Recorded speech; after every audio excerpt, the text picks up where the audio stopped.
Alam na guys, mag-flight na rin ni Mama mamaya, madaling araw. Mamayang gabi naman siya. Mamayang gabi kay Mama, kaya busy-busyhan kami itong mga travelers nila dito, busy. Ito nga, mag-flight din ito.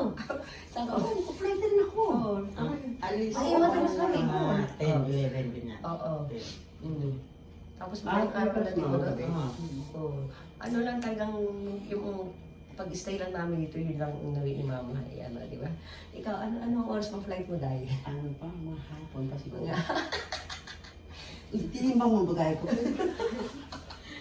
Kasumubra ito ng kilo. May iwan. Lotion, di ba? Yung e-travel, Masyado malaki ang lotion niya. May iwan niya. Nambili ng lotion, ang lalaki.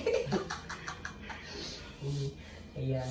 Naku, lalo kang puputi na. Ito ka ba? Ito yung mga Yun nga. Ayan. Hindi tayo ulit magkikita-kita. Pagtingin pa naman.